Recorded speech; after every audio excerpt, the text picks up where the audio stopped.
So Bo Nickal is an industry plant. And honestly, you probably already know that. But what people don't talk about enough is that he's really not that good. The UFC have been pushing him like he's the next big thing, but when you look at how exactly they've built him up and who he's fought so far, it becomes pretty clear that this whole thing is forced. Now I know you're just dying to bring up all his wrestling accolades, like how he's the NCAA Division I national champion and how he won the prestigious 2019 Dan Hodge trophy, but I just wanted to take a minute to remind you.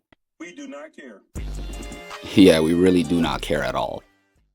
But before I get into all that, don't forget to hit that sub button because you never know when I'm gonna drop another banger.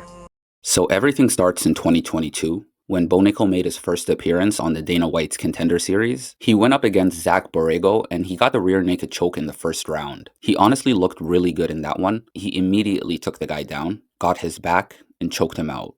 But very surprisingly, Dana White didn't give him a contract. Now, the reason why is up for speculation, but if you ask me, I think Dana saw an opportunity. He knew he could bring Bo Nickal back again on the Contender Series and use him to boost the numbers. Basically, he turned Bo into a marketing tool before he was even in the UFC. So about a month and a half later, Bo Nickal returned for his second Dana White's Contender Series appearance. And ironically, he looked even better this time. Just 30 seconds into the fight, he blasts a left overhand and almost knocks the guy out cold. And then they scramble for a bit and he locks in a nasty triangle choke. I'm not even gonna lie, it was spectacular. And after that performance, Dana had no choice but to give him a contract. And that's when the hype really started. But here's the thing I noticed. Even though Bo looked amazing in those fights, we later found out that his competition wasn't exactly anything to write home about. At the time, his opponents had a record of 3-0 and 7-1. So what he did to them made him look like the next big thing. But in hindsight, those same fighters now have a record of 6 wins and 6 losses and 8 wins and 6 losses. So yeah, you can do with that information what you want.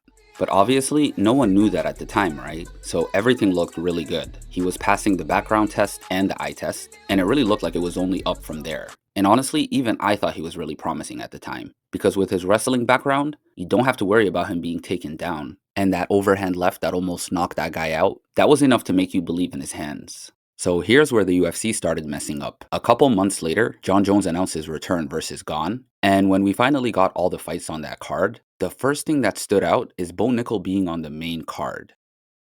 Like Dana White, you slick bastard, you. I know what you're doing, you're not smart. So on that day, it really looked like he had a great performance. But in hindsight, his opponent was absolute trash.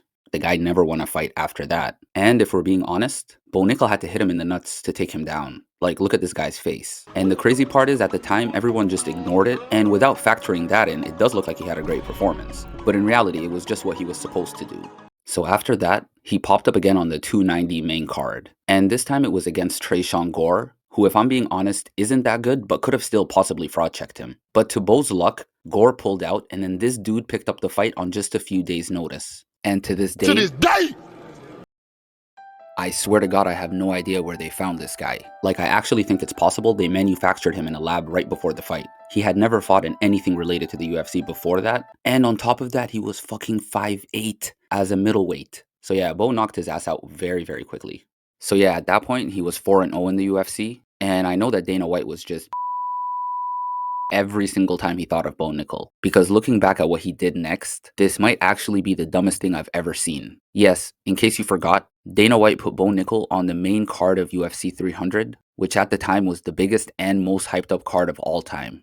And look, I'm not going to talk too much about the Cody Brundage fight because this isn't that type of channel. But Bo did win that fight. However, there was a moment I found hilarious. Bo went in for the takedown, and Cody Brundage literally threw him off in a way that made you think, wait, aren't you the wrestler, nigga? What the hell? But the funniest part, I literally can't find footage of it anywhere. But Dana White, he didn't care about none of that because the plan he had in his head was coming along perfectly. You see, his superstar Jon Jones has basically already retired, and at most, he has like one fight left. So Dana White needs someone that he can transfer all the Jon Jones fans over to. And that person was supposed to be Bo Nickal. So what he does next is, he puts Bo Nickal on UFC 309, which was headlined by Jon Jones. They matched him up against Paul Craig, and they went on to have one of the lamest fights I've ever seen. It was honestly not impressive whatsoever, considering everyone and their mamas have knocked out Paul Craig by this point. But for some reason, he was looking kinda good against Bo. I'm just saying. But personally, if I was Dana, After watching that Paul Craig fight, the whole plan would have went straight into the trash. What about people who say you're only interested in Bo Nickal for American fans? What? Huh?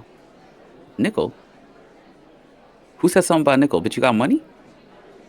And after that fight, even though Dana was definitely still glazing, I low-key feel like he kinda saw it too. Because Bo's next fight, it wasn't on some big card like usual.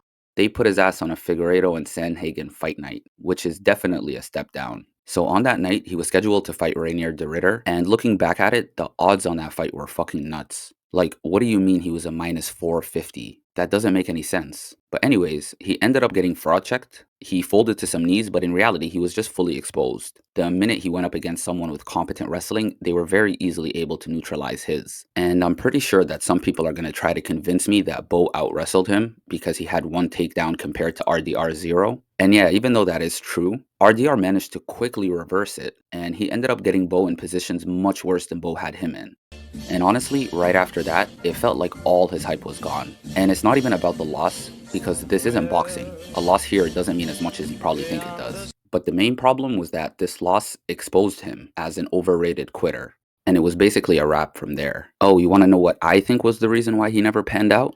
Honestly, his striking was just so bad that there was never any hope for him. And don't get me wrong, his striking is currently good enough to like outpoint Paul Craig, but that doesn't really say much. And in my opinion, it's nowhere near what he needs to hang with people like Imamov, Cow, or even Dricus.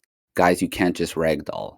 So he's currently scheduled to fight Rodolfo Vieira at UFC 322, and thank God it's not on the main card, because I don't know what I would have done if I had to watch him stink up the JDM versus Islam card. And that's actually a pretty interesting matchup. I think it's a pretty good fight to see if there's been any real improvements in his striking, because honestly, if you don't have better hands than Vieira, you're not going very far in this division. So yeah, let's hope he wins that one, because I low-key think that's better for the division than Vieira winning. So that's it for this video. Let me know in the comments what you think of Bo Nickal and where you think everything went wrong. Thank you so much if you made it this far. And don't forget to hit that sub button because you never know when I'm gonna drop another banger.